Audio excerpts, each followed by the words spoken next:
Super of ফর্মের কারণে বাংলাদেশের ওয়ানডের একাদশ থেকে তিনি বাদ পড়েছেন এবং স্কোয়াডে জায়গা ধরে রাখাটা তার জন্য ভেরি ডিফিকাল্ট, কারণ সবশেষ 4 ম্যাচের ভেতরে 4টা শূন্য, তার কোনোভাবেই তিনি রান করতে পারছেন না। আবার তিনি বাংলাদেশের টি-20 দলের অধিনায়ক এবং টি-20তেও বাংলাদেশ ভালো ক্রিকেট খেলতে পারছে না। সংযুক্ত আরব আমিরাতের মতো দলের বিপক্ষে বাংলাদেশ টি-20 সিরিজে হেরেছে 2-1 ব্যবধানে এবং তারপর পাকিস্তানের মাটিতে পাকিস্তানের বিপক্ষে হেরেছে 3-0-তে। ঠিক এই মুহূর্তে শ্রীলঙ্কার বিপক্ষে 1-0-তে সিরিজে পিছিয়ে রয়েছে। এখন লিটন কুমার দাসের হাতে রয়েছে শ্রীলঙ্কার বিপক্ষে 2টো ম্যাচ এবং এরপর ঘরের মাটিতে পাকিস্তানের বিপক্ষে যে 3টা টি-20 বাংলাদেশ খেলবে, সম্ভবত সেই একাদশেও লিটন কুমার দাস থাকবেন এবং অধিনায়কত্ব তিনি করবেন। সব মিলিয়ে 5টা ম্যাচ লিটনের সামনে আসলে রয়েছে। তো এখন দেখার ব্যাপার যে লিটন তার ক্যারিয়ার এবং তার অধিনায়কত্ব আসলে টিকিয়ে রাখতে পারেন কিনা। পক্ষান্তরে আরেকজনের কথা না বললে নয়, যিনি আসলে জাতীয় দলের একেবারে দরজায় এসে দাঁড়িয়ে রয়েছেন, নুরুল হাসান সোহান দুর্দান্ত অধিনায়কত্ব করছেন এবং নিজে পারফর্ম করছেন, দলকে জেতাচ্ছেন। ঠিক এই মুহূর্তে গ্লোবাল সুপার লিগে রংপুর রাইডার্স খেলছে এবং প্রথম ম্যাচেই নুরুল হাসান সোহান দারুণ পারফর্ম করেছেন এবং রংপুর রাইডার্স ম্যাচ জিতেছে গায়ানার বিপক্ষে। প্রথমে ব্যাট করে 162 করেছিল রংপুর রাইডার্স, যেখানে নুরুল হাসান সোহান 10 বলে 18 রান করেছেন। নুরুল হাসান সোহানের ক্যাপ্টেন্সি ঝলক আমরা বাংলাদেশ প্রিমিয়ার লিগ ক্রিকেটও দেখেছি, যখন তিনি রংপুর রাইডার্সকে নেতৃত্ব দিয়েছেন, দারুণ নেতৃত্ব দিচ্ছেন এবং তিনি নিজেও পারফর্ম করছেন। রানের ভেতরে থাকা ক্রিকেটার, ইনফর্ম ক্রিকেটার। নিউজিল্যান্ড এ টিমের বিপক্ষে 2 ফর্মেটে 2টো সেঞ্চুরি আমরা দেখেছি। ঢাকা প্রিমিয়ার লিগে তিনি ভালো ক্রিকেট খেলেছেন, আবার তিনি বিপিএল এ নিজেও পারফর্ম করেছেন, রংপুর রাইডার্সকে নেতৃত্ব ভালো দিয়েছেন।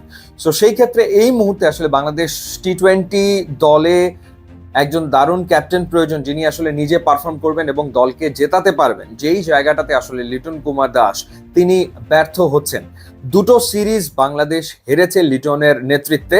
হ্যাঁ, এটাও ভুলে গেলে চলবে না যে ওয়েস্ট ইন্ডিজের মাটিতে লিটনের নেতৃত্বে বাংলাদেশ 3-0-তে টি-20 সিরিজ জিতে এসছিল, কিন্তু তারপর থেকে আমরা টি-20তে আর ভালো পারফর্ম করতে পারছি না। এখন শ্রীলঙ্কার বিপক্ষে সিরিজ হারার পর ঘরের মাটিতে যদি পাকিস্তানের বিপক্ষেও বাংলাদেশ সিরিজ হারে, তাহলে ব্যাক টু ব্যাক 4টা টি-20 সিরিজ বাংলাদেশ হারবে। তো সেটা যদি হয়, তারপরেও কি লিটনের উপর আস্থা রাখবে টিম ম্যানেজমেন্ট বা বাংলাদেশ ক্রিকেট বোর্ড? তার নেতৃত্বেই কি এশিয়া কাপে বাংলাদেশ খেলবে? তার নেতৃত্বেই কি সামনের বছর টি-20 ওয়ার্ল্ড কাপে বাংলাদেশ খেলবে? সেই সিদ্ধান্তটা বিসিবিকে আসলে নিতে হবে।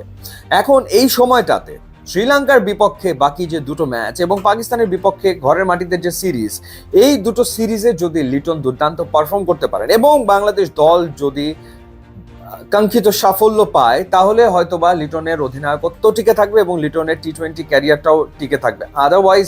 Otherwise difficult. এমন না যে লিটন আসলে টি-20 ফরম্যাটে গত কয়েকটা ম্যাচে রান করেনি, তা না। তিনি সংযুক্ত আরব আমিরাতের বিপক্ষে একটা ম্যাচে 40 করেছেন, পাকিস্তানের বিপক্ষে একটা ম্যাচে 48 করেছেন, কিন্তু এই রানগুলো করে আদতে বাংলাদেশের কোনো লাভ হয়নি, কারণ বাংলাদেশ ম্যাচগুলো তো জিততে পারছে না। তো সেই ক্ষেত্রে আসলে এখন লিটনকে পারফর্মও করতে হবে এবং লিটনকে দলকে জেতাতে হবে। 2টো ঘটনা তাকে ঘটাতে হবে, আর না হলে যেটা হবে যে নুরুল হাসান সোহান আসলে জাতীয় দলে ডাক পাবেন, এটা এখন বাস্তবতা হয়ে গেছে। তো যেহেতু তিনি এখন রয়েছেন গ্লোবাল সুপার লিগে এবং গ্লোবাল সুপার লিগের ফাইনাল ম্যাচ হবে 19 তারিখে, যদি এখন রংপুর সেই ফাইনালে কোয়ালিফাই করে, তাহলে আসলে মনে হয় না সোহান পাকিস্তানের বিপক্ষে স্কোয়াডে থাকবেন। এখন বিসিবির সাথে তার কি ধরনের আলাপচারিতা হয়েছে, কি ধরনের ডিল, সেটাও আসলে আমরা তো ঠিক জানি না।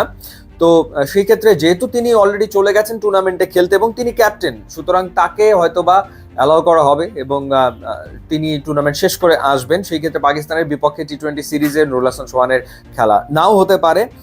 সেই ক্ষেত্রে তারপরের যে নেক্সট টি-20 মিশন বাংলাদেশের, সেখানে হয়তো সোহানকে আমরা বাংলাদেশ দলে দেখবো। এখন বাংলাদেশ দলে তাকে আমরা শুধুমাত্র অ্যাজ উইকেট কিপার ব্যাটসম্যান দেখবো না অ্যাজ ক্যাপ্টেনই দেখবো, সেটা ডিপেন্ড করছে লিটন আসলে শ্রীলঙ্কার বিপক্ষে সিরিজের বাকি 2 ম্যাচ এবং পাকিস্তানের বিপক্ষে বাকি যে 3টা ম্যাচ রয়েছে, সেই 5টা ম্যাচে তিনি কেমন করেন অ্যাজ ক্যাপ্টেন, অ্যাজ ব্যাটার, এবং বাংলাদেশ টিম কেমন করে